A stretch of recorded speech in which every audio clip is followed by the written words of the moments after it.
Good morning, friends. We're on chapter 7. Anne says her prayers.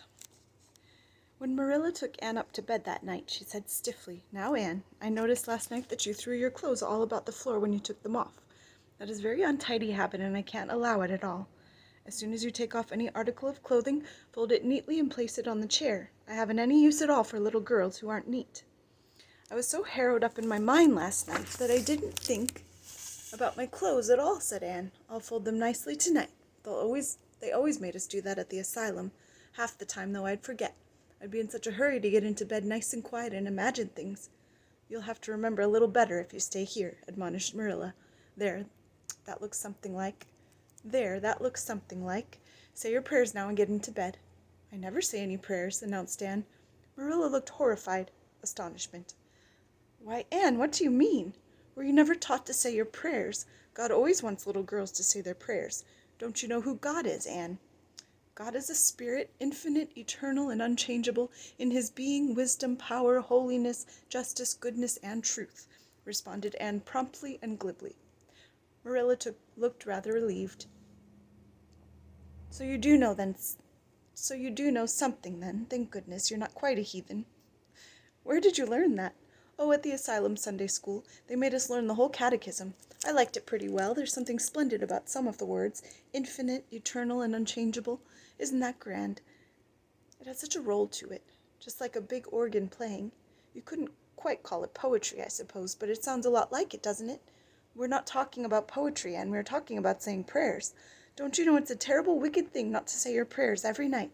I'm afraid you are a very bad little girl." "You'd find it easier to be bad than good if you had red hair," said Anne reproachfully. "People who haven't red hair don't know what trouble is. Mrs. Thomas told me that God made my hair red on purpose, and I've never cared about him since. And anyhow, I'd always be too tired at night to bother saying prayers. People who have to look after twins can't be expected to say their prayers. Now, do you honestly think they can?" Marilla decided that Anne's religious training must begin at once. Plainly, there was no time to be lost. "You must say your prayers while you're under my roof, Anne." "Why, of course, if you want me to," assented Anne cheerfully. "I'd do anything to oblige you. But you'll have to tell me what to say for this once. After I get into bed, I'll imagine out a real nice prayer to say always. I believe that it will be interesting, now that I come to think of it." "You must kneel down," said Marilla in embarrassment. Anne knelt at Marilla's knee and looked up gravely. "Why must people kneel down to pray? If I really wanted to pray, I'll tell you what I'd do. I'd go out into the great big field all alone and into the deep, deep woods, and I'd look up into the sky, up, into that lovely blue sky that looks as if there was no end to its blueness, and then I'd just feel a prayer. Well, I'm ready. What am I to say?" Marilla felt more embarrassed than ever. She had intended to teach Anne the childish classic, "Now I lay me down to sleep," but she had, as I have told you, the glimmerings of a sense of humor, which is simply another name for the fitness of things, and it suddenly occurred to her that simple little prayer, sacred to white-robed childhood, lisping at motherly knees, was entirely unsuited to this freckled witch of a girl who knew and cared nothing about God's love, since she had never had it translated to her through the medium of human love. "You're old enough to pray for yourself, Anne," she said finally. "Just thank God for your blessings and ask him humbly for the things you want." "Well, I'll do my best," promised Anne, burying her face in Marilla's lap. "Gracious Heavenly Father."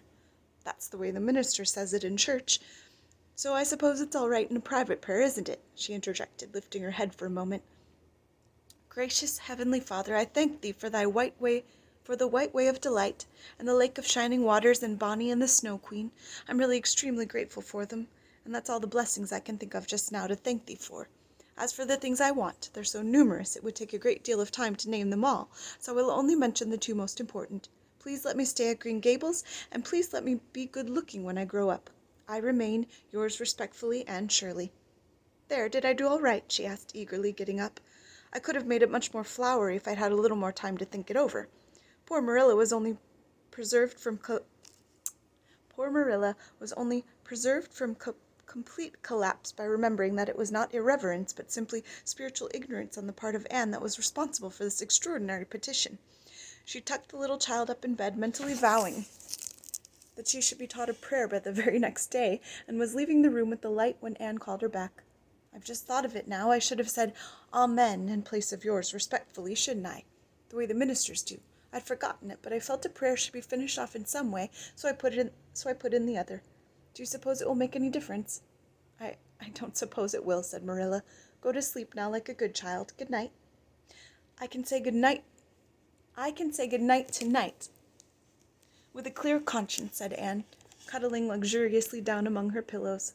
Marilla retreated to the kitchen, set the candle firmly on the table, and glared at Matthew. "Matthew Cuthbert, it's about time somebody adopted that child and taught her something. She's next door to a perfect heathen. Will you believe that she never said a prayer in her life till tonight? I'll send to the manse tomorrow and borrow the Peep of Day series, that's what I'll do, and she shall go to Sunday school just as soon as I can get some suitable clothes made for her. I foresee that I shall have my hands full. Well, we can't get through this world without our share of trouble. I've had a pretty easy life of it so far, but my time has come at last, and I suppose I'll just have to make the best of it." Chapter 8. Anne's bringing up is begun. For reasons best known to herself, Marilla did not tell Anne that she was to stay at Green Gables until the next afternoon. During the forenoon she kept the child busy with various tasks and watched over her with a keen eye while she did them. By noon she had concluded that Anne was smart and obedient, willing to work and quick to learn. Her most serious shortcoming seemed to be a tendency to fall into daydreams in the middle of a task and forget all about it until such times as she was sharply recalled to earth by a reprimand or a catastrophe. When Anne had finished washing the dinner dishes, she suddenly confronted Marilla with the air and expression of one desperately determined to learn the worst. Her thin little body trembled from head to foot. Her face flushed and her eyes dilated until they were almost black. She clasped her hands tightly and said in an imploring voice, "Oh, please, Miss Cuthbert, won't you tell me if you're going to send me away or not? I've tried to be patient all morning, but I really feel that I cannot bear not knowing any longer. It's a dreadful feeling. Please tell me." "You haven't scalded the dishcloth in clean hot water, as I told you to do," said Marilla immovably. "Just go and do it before you ask any more questions, Anne." Anne went and attended to the dishcloth. Then she returned to Marilla and fastened imploring eyes on the latter's face. "Well," said Marilla, unable to find any excuse for deferring her explanation any longer, "I suppose I might as well tell you. Matthew and I have decided to keep you. That is, if you'll try to be a good girl and show yourself grateful." "Why, child, whatever is the matter?" "I'm crying," said Anne in a tone of bewilderment. "I can't think why. I'm glad as glad can be. Oh, glad doesn't seem the right word at all.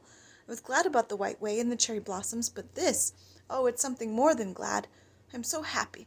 I'll try to be so good. It will be uphill work, I expect, for Mrs. Thomas often told me I was desperately wicked. However, I'll do my very best. But can you tell me why I'm crying?"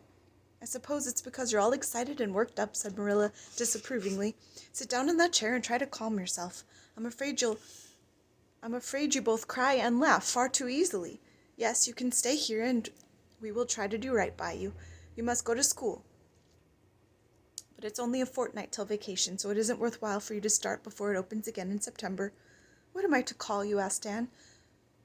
"Shall I always say Miss Cuthbert, or can I call you Aunt Marilla?" "No, you'll just call me plain Marilla. I'm not used to being called Miss Cuthbert, and it would make me nervous." "It sounds awfully disrespectful to just say Marilla," protested Anne.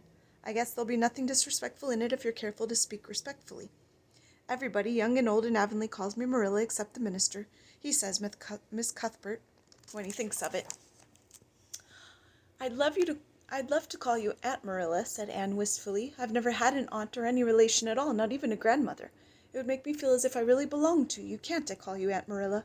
"No, I'm not your aunt, and I don't believe in calling people names that don't belong to them." "But we could imagine you were my aunt." "I couldn't," said Marilla grimly. "Do you never imagine things different from what they really are?" asked Anne, wide-eyed. "No." "Oh." Anne drew a long breath. "Oh, Miss Marilla, how much you miss!" "I don't believe in imagining things different from what they really are," retorted Marilla. "When the Lord puts us in certain circumstances, he doesn't mean for us to imagine them away. And that reminds me, go into the sitting room, Anne. Be sure your feet are clean and don't let any flies in. And bring me out the illustrated card that's on the mantelpiece.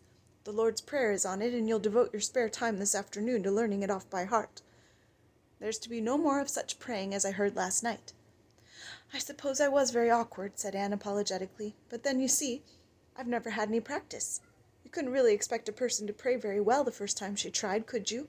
I thought out a splendid prayer after I went to bed, just as I promised you I would. It was nearly as long as the minister's and so poetical. But would you believe it? I couldn't remember one word when I woke up this morning, and I'm afraid I'll never be able to think out another one as good. Somehow, things are never so good when they're thought out a second time. Have you ever noticed that? Here's something for you to notice, Anne. When I tell you to do a thing, I want you to obey me at once, and not stand stock still and discourse about it. Just you go and do as I bid you. Anne promptly departed for the sitting room across the hall. She failed to return. After waiting 10 minutes, Marilla laid down her knitting and marched after her with a grim expression. She found Anne standing motionless before a picture hanging on the wall between the two windows, with her hands clasped behind her face uplifted, and her eyes a-star with dreams. The white and green light, strained through apple trees and clustering vines outside, fell over the rapt little figure with half unearthly radiance. "Anne, whatever are you thinking of?" demanded Marilla sharply. Anne came back to earth with a start. "That," she said, pointing to the picture, a rather vivid chromo entitled "Christ Blessing Little Children. I was just imagining I was one of them, that I was the little girl in the blue dress, standing off by herself in the corner as if she didn't belong to anybody like me. She looks lonely and sad, don't you think? I guess she hadn't any father or mother of her own, but she wanted to be blessed too, so she just crept shyly up on the outside of the crowd, hoping nobody would notice her, except him. I'm sure I know just how she felt. Her heart must have beat and her hands must have got cold like mine did when I asked you if I could stay. She was afraid he mightn't notice her, but it's likely he did, don't you think? I've been trying to imagine it all out, her edging a little nearer all the time until she was quite close to him, and then he would look at her and put his hand on her hair, and oh, such a thrill of joy as would run over her. But I wish the artist hadn't painted him so sorrowful looking. All his pictures are like that, if you've noticed, but I don't believe he could really have looked so sad, or the children would have been afraid of him." "Anne," said Marilla, wondering why she had not broken into this speech long before, "you shouldn't talk that way. It's irreverent. Positively irreverent." Anne's eyes marveled. "Well, I felt just as reverent as could be. I'm sure I didn't mean to be irreverent." "Well, I don't suppose you did, but it doesn't sound right to talk so familiarly about such things. And another thing, Anne, when I send you after something, you're to bring it at once and not fall into mooning and imagining before pictures. Remember that. Take that card and come right to the kitchen. Now sit down in the corner and learn that prayer off by heart." Anne set the card up against the jugful of apple blossoms she had brought in to decorate the dinner table. Marilla had eyed that decoration askance, but had said nothing, propped her chin on her hands, and fell to studying it intently for several silent minutes. "I like this," she announced at length. "It's beautiful. I've heard it before.